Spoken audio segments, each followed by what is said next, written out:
que cette histoire a fait couler beaucoup d'encre sur la toile et dans les médias. On s'est tous offusqués, mais en même temps, on se pose beaucoup de questions. Quel genre de personnes sommes-nous devenus?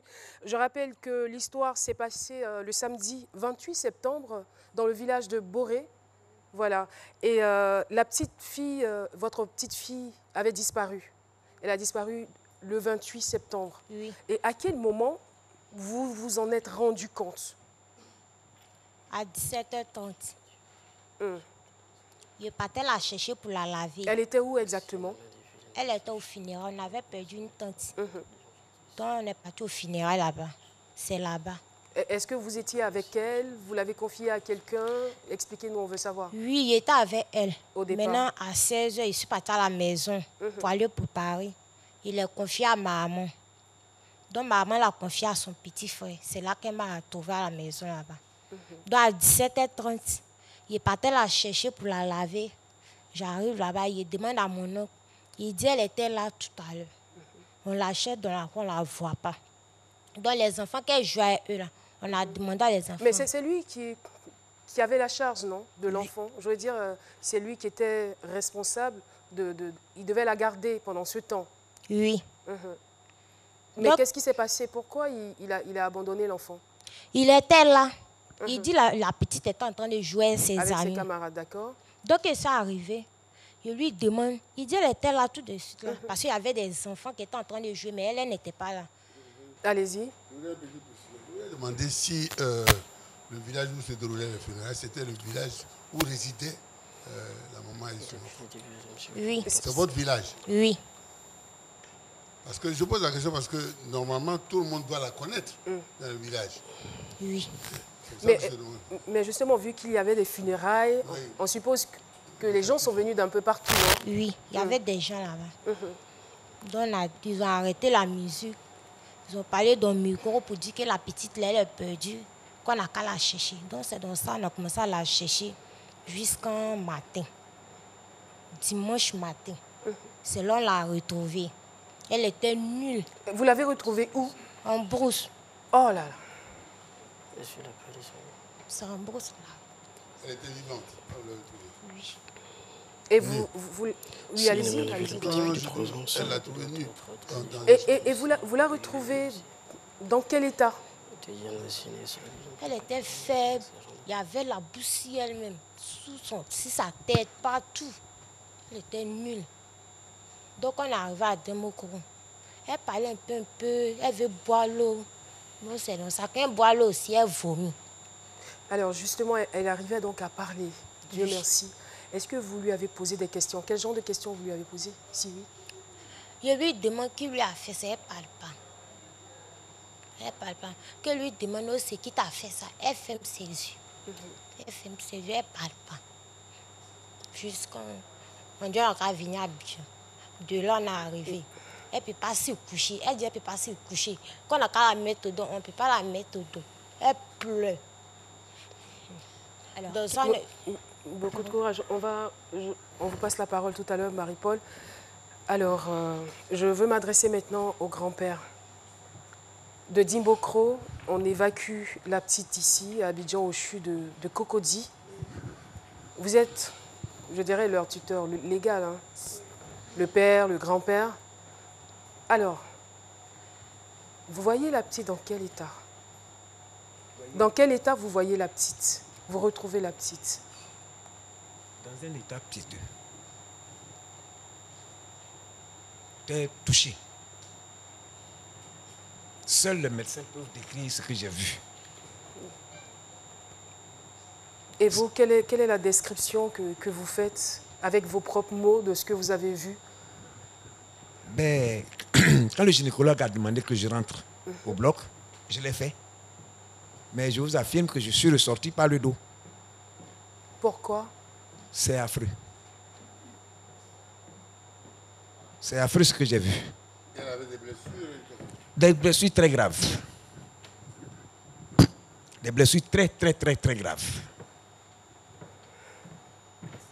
Vous nous avez confié que c'est toute sa partie génitale qui était bousillée. Bousillée. S'il y a un mot plus fort, je l'aurais utilisé. Oui, Marie-Paul. Avant tout propos, moi j'aimerais vous dire d'abord, Yako, lorsque vous avez retrouvé la petite fille, naturellement, vous avez parlé de son oncle qui la gardait. Est-ce que vous êtes allé vers lui poser des questions? Ou sinon, est-ce que vous, en tant que mère, vous avez des doutes par rapport à une personne, une quelconque personne? Des soupçons, par exemple. Des soupçons, justement, par rapport à une quelconque personne qui aurait pu faire ceci? Non.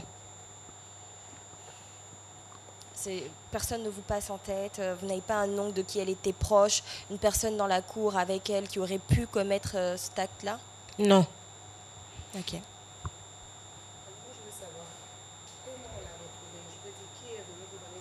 Selon laquelle elle était dans la brousse. C'est des femmes, village voisin. Elles viennent vendre chez nous là-bas, chez nous au village. C'est là elles ont vu la petite dans la brousse et puis elles sont venues nous appeler.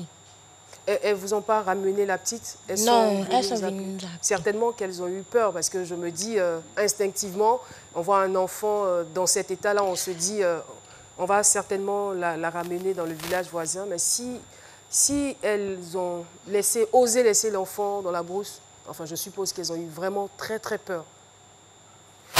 Alors, vous arrivez au CHU de Cocody, je suppose que vous devriez faire face, on va dire, à certaines dépenses, tout cela. Comment se passe la prise en charge?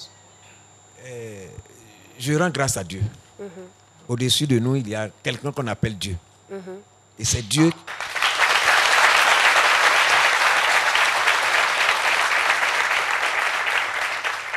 C'est Dieu qui m'a fait ce travail. À lui la gloire. Ce dimanche-là, je devais aller à l'église. Et on m'appelle pour me dire, viens vite à l'hôpital, nous sommes là. Je me rends à l'hôpital. Je vois l'état de ma fille. Et le gynécologue m'appelle à son bloc. Je ressors du bloc très abattu. Et il demande que l'évacuation soit faite sur Yamoussoukro. Au même moment, une jeune dame apparaît. Non, je ne veux pas de Yamoussoukro. Je vous dis que quand elle a dit ça, j'ai tiqué. Mais qu'est-ce qu'elle me veut, cette femme? Pour moi, la vie de ma fille se trouvait à Yamoussoukro. Donc quand elle a dit, je ne veux pas de Yamoussoukro, j'ai failli lui porter main. Hein. Ça, il faut être clair. À ce point? Elle dit, mais tonton, elle a dit mon nom. Tu ne me reconnais pas? J'ai dit non. Elle dit, mais me voici, je suis ta nièce. Ou bien c'est parce que j'ai grossi. Je tourne, effectivement, c'est elle. Dit non. Tonton, reste tranquille. J'ai quelqu'un qui va m'aider à te supporter. Donc je prends et le transport et les soins en charge. Cette jeune dame est avec nous dans ce studio. Cette jeune dame est dans la salle. On va la recevoir. Venez s'il vous plaît.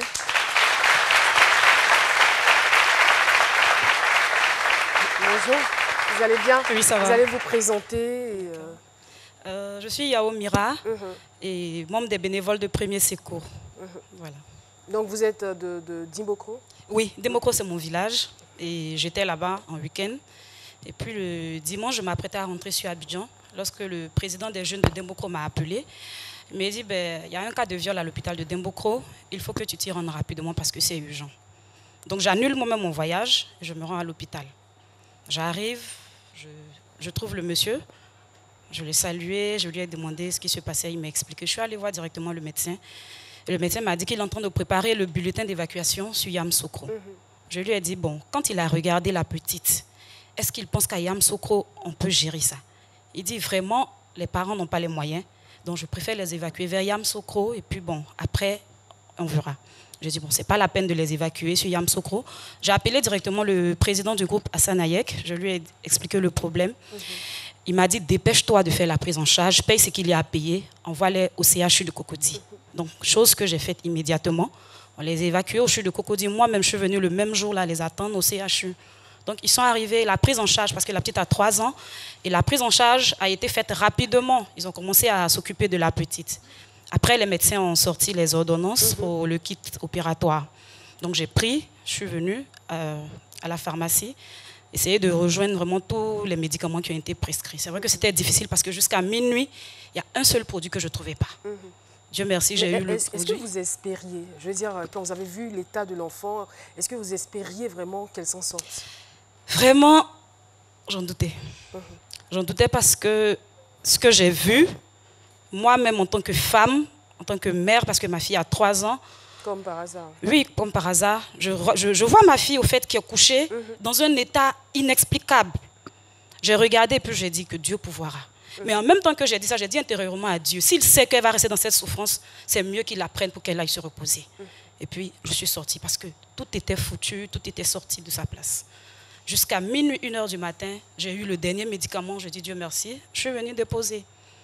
Donc, le matin, j'ai appelé le papa, le grand-père, pardon. Je lui ai demandé et il m'a dit qu'ils ont pris la petite qui sont au bloc. J'ai dit, ok, donc on reste en union de prière. Bon, j'étais avec Hassan, même Hassan dit, bon, allons-y rapidement là-bas pour voir ce qu'il y en est. Parce que j'ai appelé 2 ou 3 fois. Il m'a dit qu'ils étaient encore au bloc. Donc, on a un contact, on a un bénévole qui est au sein du CHU que j'ai appelé. Il m'a dit non, que le professeur vraiment a dit qu'ils allaient tout faire pour sauver la petite. C'est vrai qu'elle doit faire plusieurs opérations, mais vraiment, ils feront tout pour rattraper ce qu'ils doivent rattraper pour la première opération. Et puis la suite, on verra. Je dis, ok, il n'y a pas de souci. Et puis on est arrivé. Bon. Oui, allez-y. Quand on est arrivé, les minutes qui ont suivi, le professeur est sorti du bloc. Il nous a pris de côté. Il nous a dit, malheureusement, ça n'a pas marché. Oh là. J'ai demandé pourquoi. Il dit, la petite n'a pas pu supporter. Ils ont essayé de la réanimer pendant 2 heures de temps. Malheureusement, ça n'a pas marché. Un coup dur. Ça a été un coup dur, non très seulement dur. pour vous, mais surtout très, très dur parce que pour ses parents. Comment regarder la mère pour lui dire que sa fille qu'elle avait dans ses bras il y a quelques heures de cela est partie. Je ne savais pas comment j'allais le faire. Merci, merci infiniment. Et c'est l'occasion d'encourager vivement cette association, cette organisation que dirige Hassan Hayek, qui fait un travail remarquable. Voilà. Merci de l'applaudir. Merci. Merci infiniment pour votre contribution et pour tout ce que vous faites sur le terrain. Alors, Marie-Angèle, vraiment beaucoup de courage. C'est dur, c'est frais, c'est encore frais, mais c'est dur. Quand on vous annonce la nouvelle, la mauvaise nouvelle, comment vous réagissez? C'est votre seul enfant, c'est ça? Oui. C'était votre seul enfant? Oui.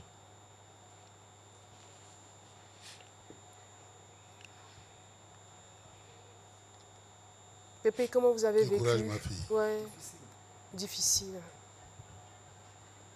Et qu'est devenue votre vie depuis lors? Depuis le décès. Du viol au décès? Et c'est un vide autour de moi. C'est un vide. Cassandra? Vraiment beaucoup de courage. J'ai une question à vous poser.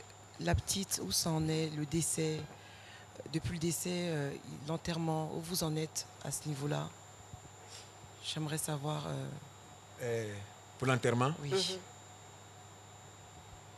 Les autorités ont demandé que les enquêtes aboutissent. Bah justement, nous attendons. C'est un peu ça pour des raisons d'enquête, d'accord. On reviendra donc sur l'aspect judiciaire dans quelques instants pour savoir à quel niveau exactement ils sont. Est-ce qu'on a des pistes ou non? Mais il y a quelqu'un qui est avec nous, qui remplace aujourd'hui pour la circonstance Paulus Agathon. Alors, Pater Nassemian, pour les réactions des téléspectateurs, ça va, ça se passe bien dans votre jolie cabine? Bonjour Caroline, la permanence au Politurium est assurée. Alors, le premier message que nous avons reçu vient de Paulus Agathon qui se retrouve en ce moment au Kenya. Il dit courage à toi Marie-Angèle, Dieu seul saura faire ton palabre. Il y a aussi Armand Diezon depuis Dieucoué qui dit c'est humain de violer une petite fille de 3 ans. Ce mec doit être traduit en justice. On a aussi Tidiane Lanciné qui dit cela devient plus récurrent d'entendre ces gens d'abomination. Nul ne peut laisser ces personnes en liberté dans notre société. Angèle Kouadio depuis Bouaké dit courage à toi Marie-Angèle, Dieu vous soutient. Et nous avons aussi la dernière personne, Chérita Lanson, depuis le Québec. Elle dit, je suis mère de 5 enfants et en tant que mère, je ne peux accepter une telle abomination. Courage à toi, Marie-Angèle. Merci beaucoup, Pater Nassemian. Alors, vous constatez très bien que tout le monde est de cœur avec vous, tout le monde vous soutient. C'est très difficile. Oui, Priscille, la dégameuse. Oui, je veux savoir, maman, et le papa de l'enfant? Où il est et qu'est-ce qu'il dit par rapport à tout ça? Il est là. Est-ce qu'il voyait souvent sa fille? On était ici, mais quand je suis partie au village, il n'est jamais parti au village là-bas. Vous étiez enceinte quand vous vous êtes séparés ou vous avez déjà accouché? Elle avait quel âge en ce moment? Même 3 ans. C'est en avril, je suis partie. Ah, vous êtes partie en avril. D'accord. Et je suppose qu'il est autant affecté que vous. Hein. D'accord. Merci beaucoup. On va marquer une pause. C'est trop difficile à soutenir. On va marquer une pause et puis on se retrouvera pour la suite. Minutes et SMS tout réseau, Internet cadeau. Profite des forfaits Easy Air plus de Move. Et à partir de 300 francs, on t'offre l'appel illimité vers 5 numéros. Tape maintenant étoile 303 étoile 1 dièse. Move, no limit. Et voilà, nous sommes donc de retour sur le plateau de C'est Midi, toujours avec Marie-Angèle et son père, pour le témoignage de la petite Océane qui nous a quittés. Alors, c'est donc le lieu de revenir, hein, on va dire, sur ces règles à suivre. Un enfant, ce n'est pas un adulte en miniature. Un enfant, c'est un enfant. Et surtout, quand l'enfant, à cet âge-là, il faut le surveiller à 3 ans. C'est un impératif. Il faut doubler d'ardeur dans la surveillance des enfants. Il faut que nous soyons, en tant que parents, que nous soyons de plus en plus vigilants. Le monde d'aujourd'hui n'est plus celui d'hier. Au départ, l'éducation d'un enfant, c'était l'affaire de tous. C'était une responsabilité collective. Et ça se ressentait encore plus dans nos villages. Mais malheureusement, nous sommes en train de perdre certaines valeurs. Il faut faire attention. Les gens sont de plus en plus méchants. Nous ne cherchons pas à créer la psychose, mais nous voulons tout simplement interpeller les parents pour qu'ils soient beaucoup plus vigilants. On ne dit pas que vous n'avez pas été vigilante. Vous faisiez certainement confiance à votre environnement parce qu'elle a toujours joué dans cet environnement-là. Mais nous le disons pour ceux qui nous regardent, il faut qu'on fasse. Il faut qu'on fasse plus attention aux enfants. Il faut qu'on les surveille. Non, mais c'est très important. C'est très important. Et en fonction des âges, même quand ils deviennent adolescents, il faut faire aussi attention. Il faut installer des logiciels de surveillance parentale sur leur ordinateur, sur leur portable. Parce qu'à tout moment, des prédateurs peuvent intervenir et sortir de toutes parts.